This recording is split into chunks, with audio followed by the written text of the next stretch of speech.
Story 1. The Witch of Green Hollow. In the mountains of southern West Virginia, nestled between jagged cliffs and ancient trees, there's a stretch of forest locals still refuse to enter. They call it Green Hollow, though it hasn't been green in over 100 years. No birds sing there, no deer pass through. Even hunters and loggers give it a wide berth. Ask a local about it, and they'll get quiet. Some might mutter a name under their breath. Miriam Coulter. She was never officially called a witch, not by law, but in every way that mattered to the mountain folk. That's exactly what she was. Miriam moved to Green Hollow in 1879. She was a widow, middle-aged, childless, and different. She built her cabin herself from black oak and moss. People say the wood never aged right, always looked wet, always cold to the touch. Her garden thrived in soil too rocky for crops. Her goats never got sick, and neither did she. But it wasn't just her self-sufficiency. Miriam had knowledge, old knowledge, the kind passed down from Appalachian grandmothers who didn't trust doctors or preachers. She made poultices that stopped bleeding instantly. Her teas cured fevers in hours. She could predict the weather better than the sky itself. Some folks traveled miles just to see her, but most avoided her entirely. Then strange things started happening. A preacher's wife miscarried 3 times in a year. When he found a dried bundle of hair and animal bone on his porch, he blamed Miriam. A farmer's cows died suddenly, tongues swollen, eyes missing, and he swore he saw Miriam's silhouette on the ridgeline that night, holding something wriggling in a sack. Then came the children. One by one, kids from the surrounding homesteads fell ill. Strange dreams, night terrors. One boy drew pictures of a barefoot lady in the trees, with hollow eyes and fingers too long. Another child woke up screaming every night, clutching their throat, gasping like they were drowning, and they all said the same thing: she's coming through the walls. Miriam never denied anything. When townsfolk confronted her, she'd just smile and say, "What the mountain gives, it can also take." It escalated quickly. By 1897, Green Hollow was in chaos. Crops failed. The river ran black for 3 days straight. One man swore he saw Miriam walking across it, on the surface, as if the water held her up. Rumors spread that she was sacrificing animals under the full moon, that she spoke in tongues to the trees, that she had stopped aging altogether. And so, one bitter January night, a group of 10 men from the nearby settlement rode out to her cabin with torches. They didn't bring lawmen. They didn't bring Bibles. They brought fire. They surrounded her home and called her out.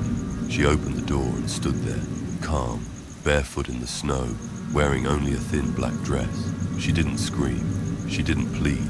She looked each of them in the eye and said, "All 10 of you, dust by dawn." Then she stepped back inside, closed the door, and waited. They lit the cabin. Flames rose high into the night sky.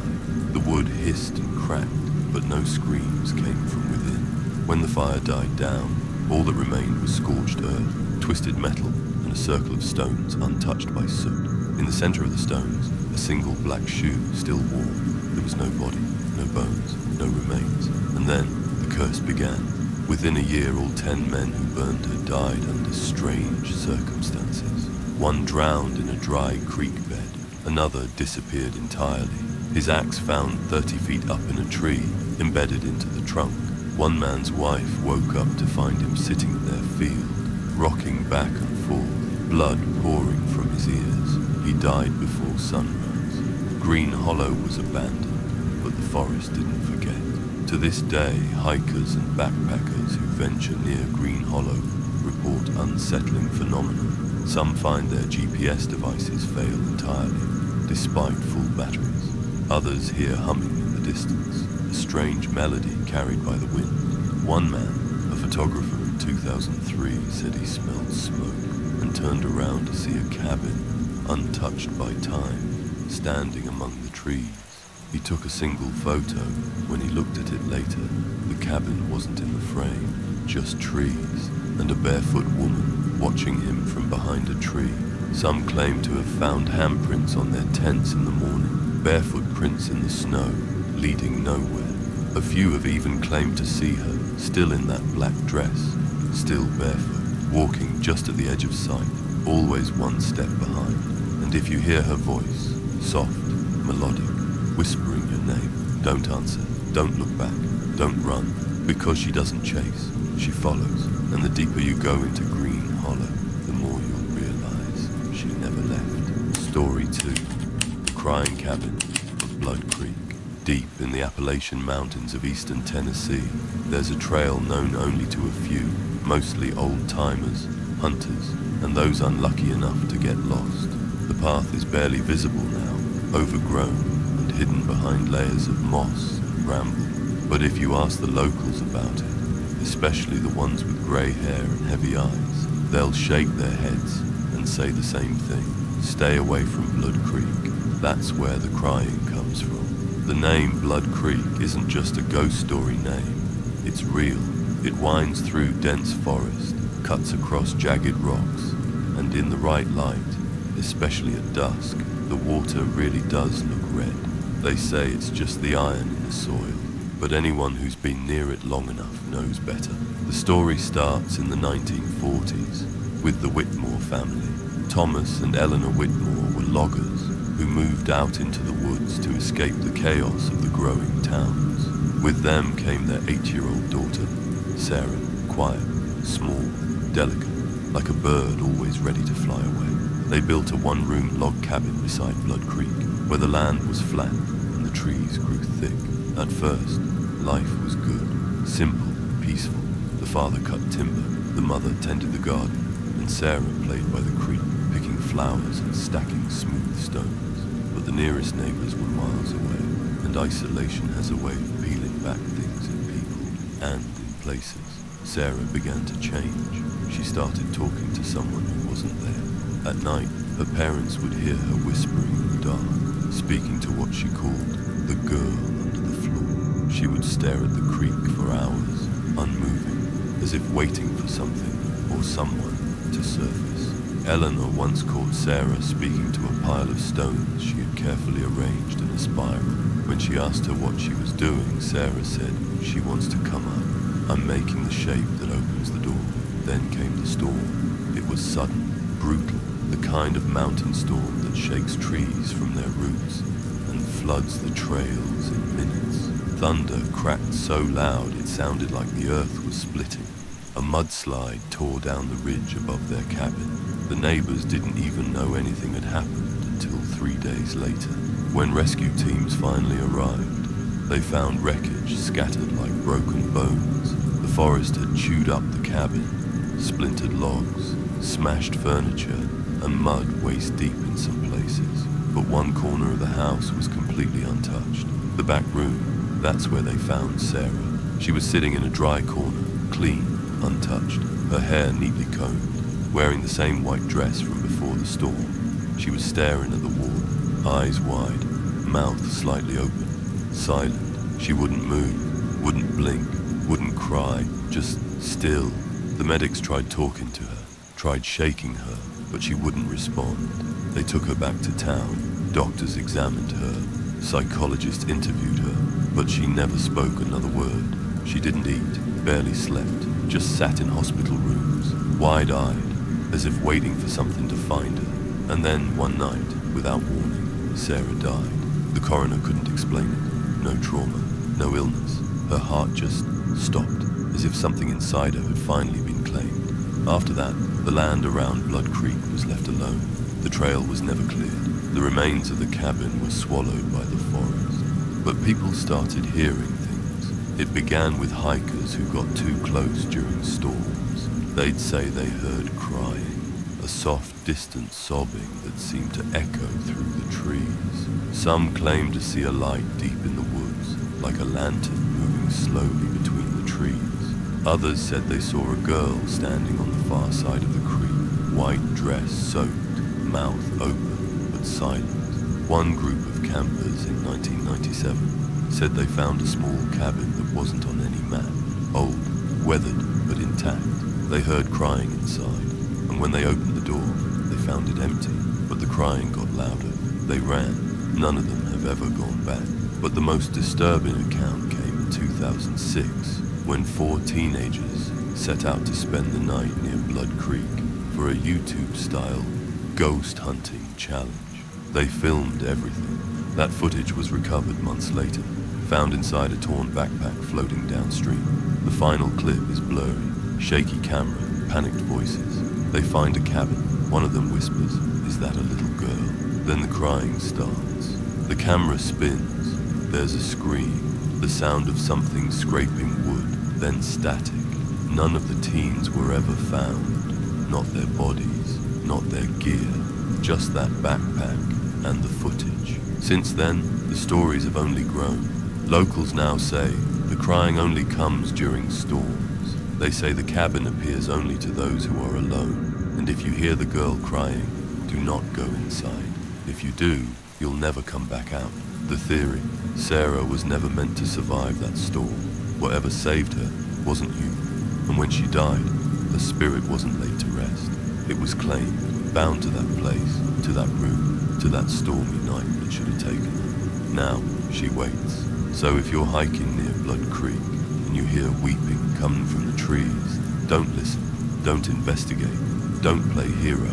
Just turn around and walk the other way, because that sound, that's not a lost little girl, that's a lure. Story 3, The Man with No Eyes. In the remote ridges of North Carolina's Blue Ridge Mountains, high above the trees and tangled thickets, there's an old fire lookout tower, abandoned, rotting, and half swallowed by the forest.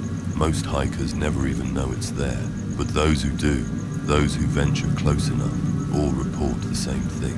They feel watched, not just the usual unease of being alone in the wilderness. No, this is deeper, a feeling in your chest, in your bones, like something is studying you, something ancient, and something that can't blink. They call him the Man with No Eyes. But before he was legend, there was a man named Elliot Granger. In 1961, Elliot was a Forest Service ranger, assigned to the Black Elk Ridge Fire Tower, a Vietnam veteran, quiet, dependable. He didn't drink, didn't smoke, didn't scare easy. He'd spend weeks at a time in that tower, keeping watch for wildfires, writing reports, and sending in radio updates every 3 days. At first, everything was routine. His early logs are mundane. Temperature, cloud formations, eagle sightings. He even noted a bear digging near the eastern slope. But on the 10th day of his assignment, something changed. That night he wrote in his journal, saw a man near the clearing at dusk, thought he was a hiker, tall, still, just stood there for over an hour, never moved, didn't wave back. The next day, man is still there, same place, can't see his face clearly. He's staring straight at the tower. Then, more disturbing, I used a scope. His face, it isn't right. Smooth, too smooth. Where his eyes should be is just skin, pale, like wax, but I can feel him looking at me.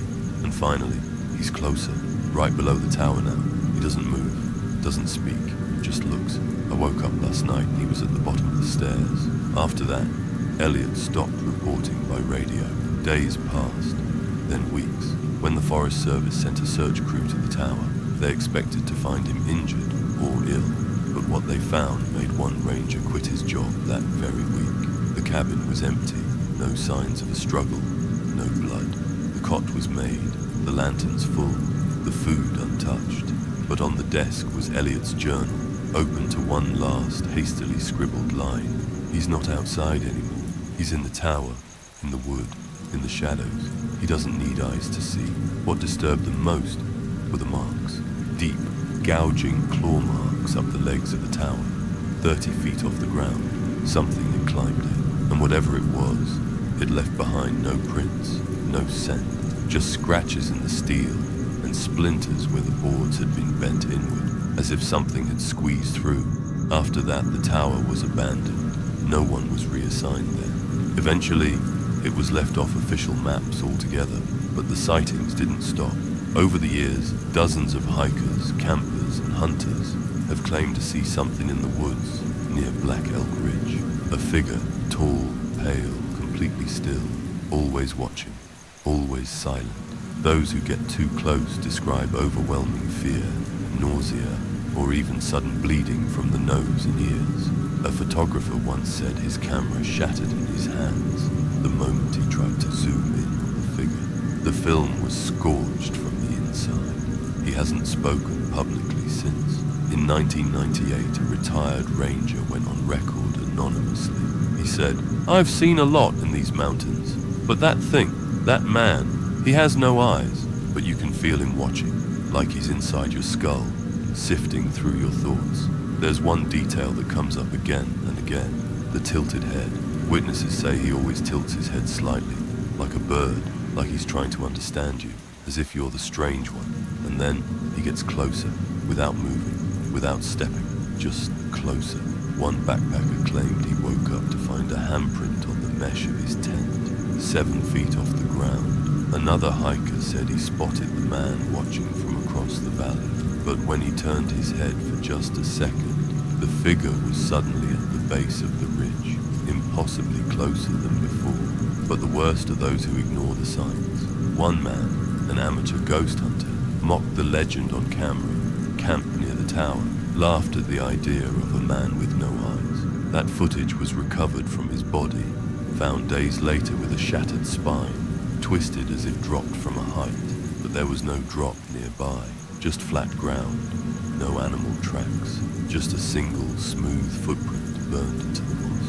And now, hikers whisper about something new. Once you see him, once he notices that you noticed him, you'll never stop feeling it. You'll see shadows in mirrors that shouldn't be there, hear footsteps in empty rooms, wake up to find your windows open, though you swear you locked them. You'll never be alone again.